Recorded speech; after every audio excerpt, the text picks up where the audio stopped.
Greetings, I'm Teresa, and I'm 31 years old. The past year has been incredibly challenging for me, and I'm still trying to recover from it all. I've been quietly reading stories on this platform for a while, and they've inspired me to share my own experience.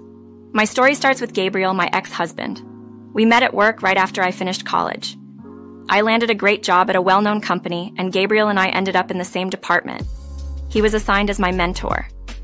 As we spent more time together, we grew closer, and before long, I found myself falling for him. Luckily, he felt the same way about me. We were a bit worried about our company's dating policy at first, but it turned out that they were fine with us being together, as long as our relationship didn't interfere with our work. We were more than happy to keep things professional at the office, and we started dating. Gabriel was a wonderful and charismatic guy, and our relationship was everything I could have wished for. After dating for a year and a half, we decided to move in together. Thanks to my parents' help, I had my own house, so Gabriel moved in with me. Things were great, and after 4 years together, Gabriel proposed. I was overjoyed and said yes without hesitation. The thought of spending my life with him filled me with happiness. We had a small, intimate wedding 8 months later. Meanwhile, my career was on an upward trajectory. I was securing new clients and earning bonuses and raises. However, I started to notice that Gabriel was acting strangely towards me. Whenever I tried to discuss it with him, he would avoid the conversation. After a while, I realized that he was jealous of my success and the fact that I was earning more than him. I was disappointed that he saw me as a competition, but I thought I could help him by offering advice and helping him with clients at work. Unfortunately, he didn't appreciate my efforts and became even more upset, accusing me of undermining him. This tension escalated about a year into our marriage, after Gabriel's outburst towards me. It was a difficult period, and I've been trying to work through it ever since. Sharing my story here is a step towards healing, and I hope it might help others who have gone through similar experiences. In the months that followed, I threw myself into my work like never before. Our boss had announced a promotion was on the line for whoever could secure the most clients. I was determined to win that promotion, hoping it would make life easier for Gabriel and me. On a day filled with the usual hustle, something extraordinary happened. At the end of my shift, my boss called me into his office to deliver some incredible news. I had earned a promotion. Elated, I couldn't wait to share this with Gabriel, who had taken the day off and was unaware of the day's events. Upon arriving home, I was welcomed by the aroma of a delicious meal Gabriel had prepared. "How was work today, sweetie?" he greeted me, his efforts to make a special dinner evident. "It's been great, and I've got some exciting news we need to celebrate. So, I picked up a fine bottle of wine," I replied, eager to see his reaction. "That's quite the bottle. This must be big news. Spill it," Gabriel encouraged, his interest piqued. I shared the news of my promotion, the big one everyone at work had been vying for. His response was mixed. "We're going to be rolling in money," he said, but I could sense a hint of surprise and perhaps disappointment in his tone. I explained how I had given my all these past few months, leading to my exhaustion but ultimately paying off. Gabriel's reaction was bittersweet.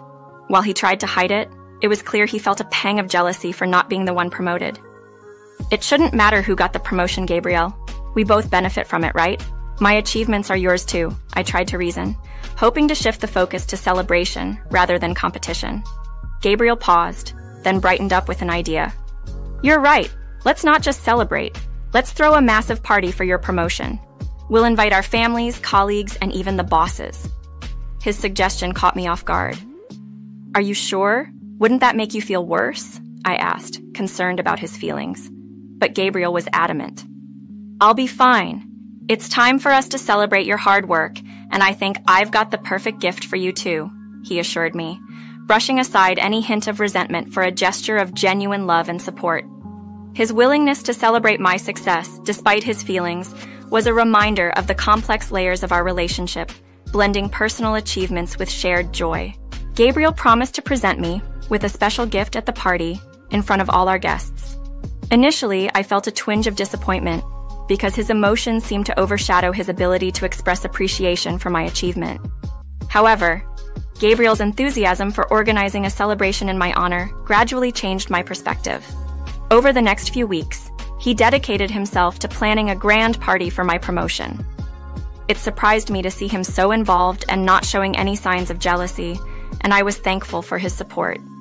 Gabriel often stepped out to plan the event in secret, wanting to keep the details a surprise.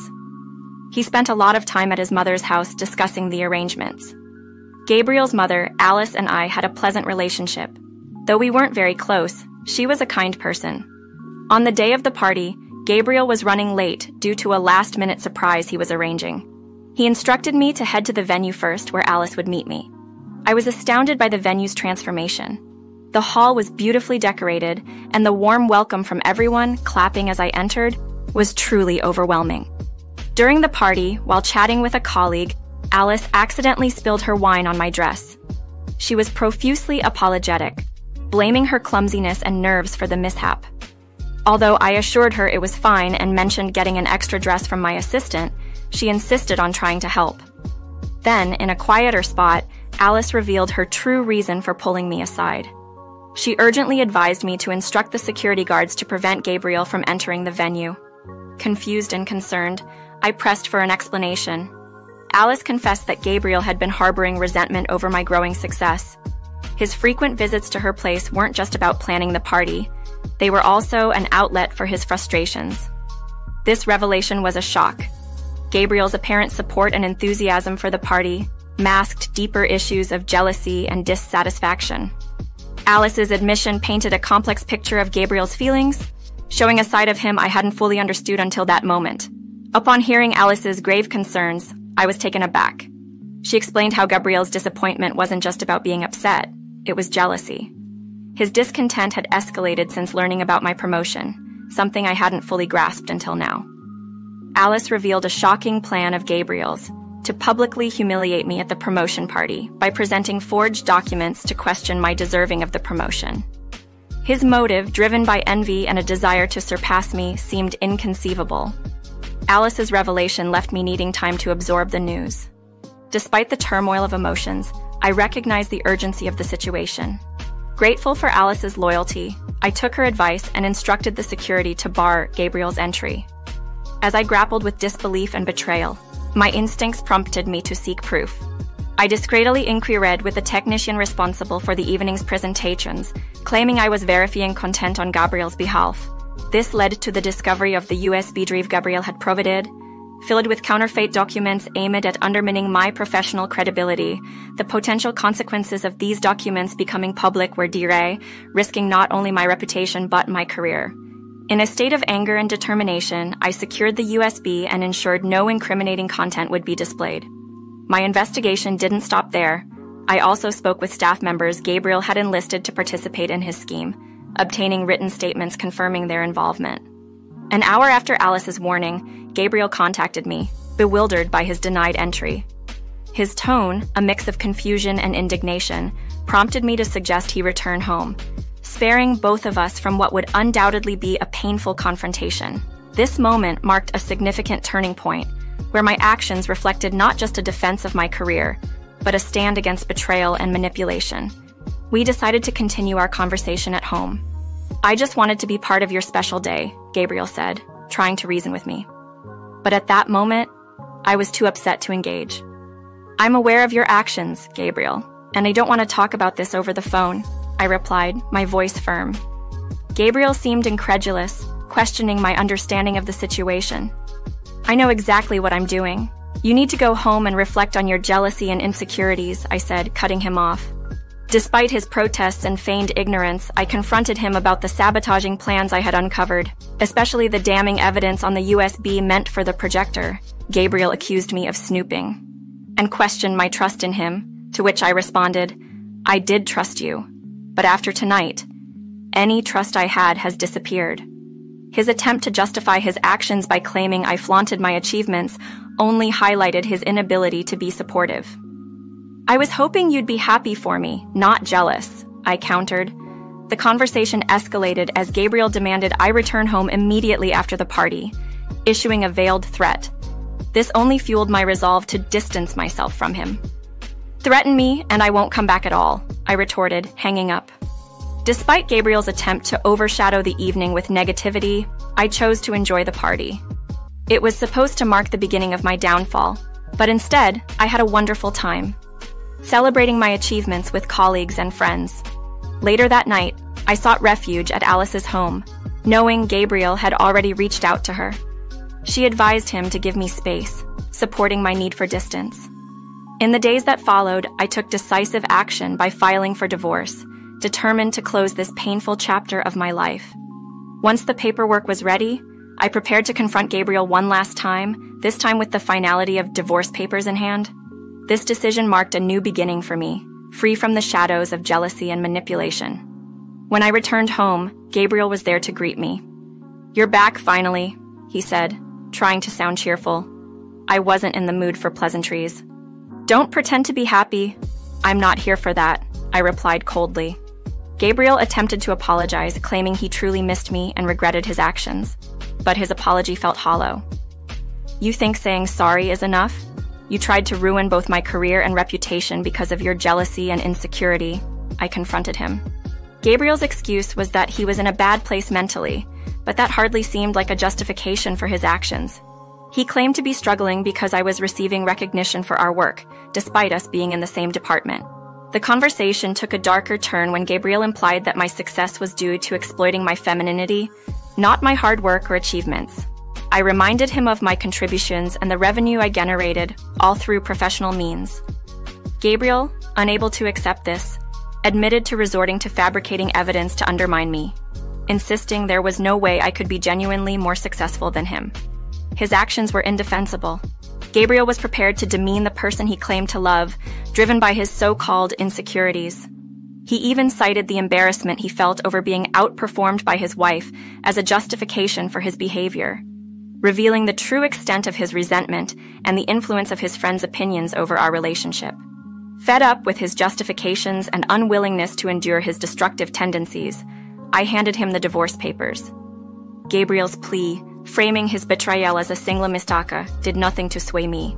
His lack of genuine remorse and failure to recognize the severity of his actions made it clear he hadn't grasped the depth of his wrongdoing.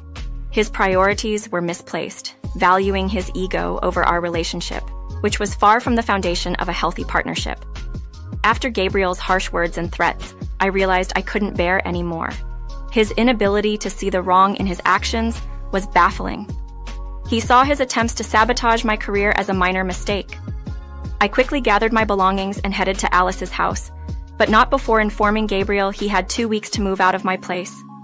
I wasn't particular about where he went, as long as he wasn't there anymore.